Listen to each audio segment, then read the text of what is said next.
بسم الله الرحمن الرحيم. السلام عليكم ورحمة الله تعالى وبركاته. ولا ليال ملك استوى جوكتان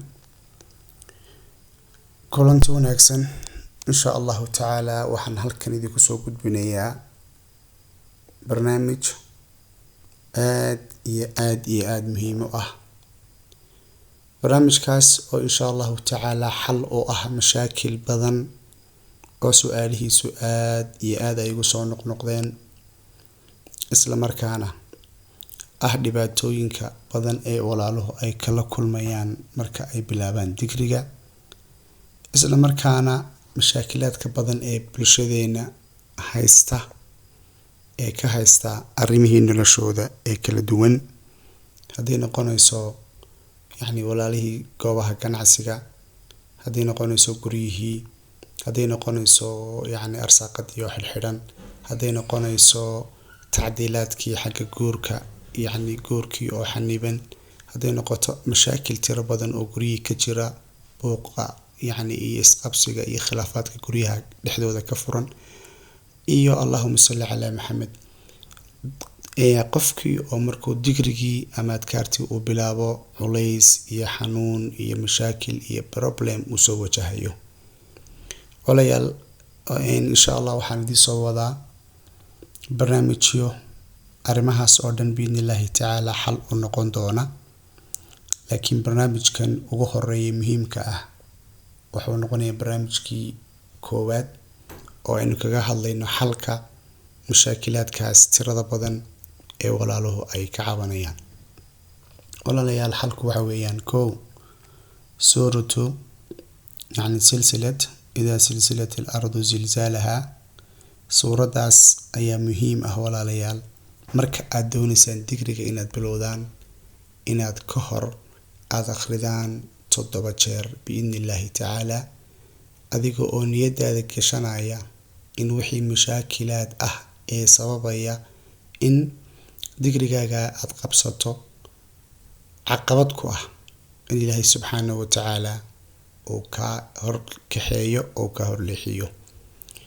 waxaad dareemi doontaa fudayd biidni illaahi tacaala. sidoo kale walaalayaal, guryaha iyo goob kasta oo dhulka ka mid ah oo aynu ama meherada ku haysano, waxaa jira makhluuqaad degan. makhluuqaadkaasi oo ku dadaalaya in ay dhibaateeyaan cidda shaqada ku dhex wadata ama digri doonaysa inay ku akhrisato ama ku shaqaysato, laanno iyaguna waxay doonayaan in shaqooyinkooda qabsadaan. saas awgeed waxaa xalku ugu filan suuratu silsilad biidni illaahi tacaala inaad ku akhrido goob kasta oo ama ganacsi ku ah ama gurigaaga ku ah ka hor intaanad shaqooyinkaaga bilaabin. xagga guryaha waxa aynu insha allah iyadana tala bixin ku bixinaynaa suuratu silsilad in laga shido guriga oo uu ka baxo gelin hore ku dambe iyo habeenkiiba suuratu silsilad. waxaad dareemi doontaan biidni illaahi tacaala in gurigihii dadka ku jira ay dareemayeen hurdo la-aanta, ama qofkii guriga ka midka ahaa ee digriga bilaabayay hurdadu ay ka guuraysay, ama culeysyada kale ay soo fuulayeen, ama hablihii guryaha ku noolaa oo guurkii uu ka xanibnaa, ama arsaaqadii oo guriga ka xaniban oo mashaakil badani ka haysto, ama khilaafaadka tirada badan ee guryihii ka jira, iyo mushkilad kasta oo ay sababayaan makhluuqaasi inagu aynan arkaynin, meesha ay ka bixi doontaa biidni illaahi tacaala. guryaha waxaa laga dareemi doonaa fudayd, waxaa laga dareemi doonaa raaxo, waxaa laga dareemi doonaa arsaaqada oo u soo galaysa si aan dhib badnayn biidni illaahi tacaala. markaa suuratu silsilad walaalayaal, guryaha iyo goobaha ganacsigaba ha laga shido. taas waxay keeni doontaa biidni illaahi tacaala isbedel wanaagsan oo aad ku faraxdaan insha allahu tacaala.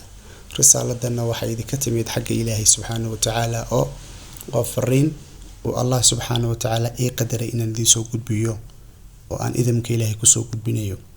walaalayaal, qof kasta oo digri bilaabaya ka hor waa inuu suuratu silsilad ku bilaabo.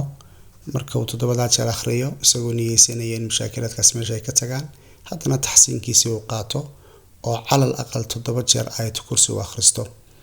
hadduu sii badiyo oo gaashaankiisa sii xoojisto oo yacni ikhlaas iyo birabinaas iyo birabilfalaq iyo faatixa iyo min toddobadiisa akhristana aad bay u anfacaysaa. kuna dadaala walaalayaal yacni cibaadada iyo daacadka ilaahay, ku dadaala ducada iyo baryada ilaahay, ku dadaala allahuma salli calaa maxamed inaad ilaahay subxaana watacaala u dhawaataan, xanta iyo mashaakilaadka iyo yacni wax kasta oo macsi ah in laga fogaado adigoo ilaahay subxaana watacaala doonay inaad u dhawaato.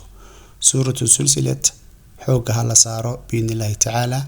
insha allah waxaa soo socda barnaamijyo kale oo aada u xiiso badan oo mashaakil badan oo dareemaysaan xalkooda u ah.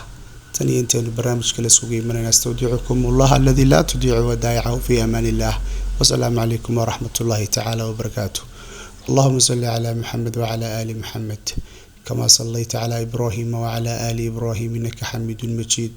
اللهم بارك على محمد وعلى آل محمد كما باركت على إبراهيم وعلى آل إبراهيم إنك حميد مجيد.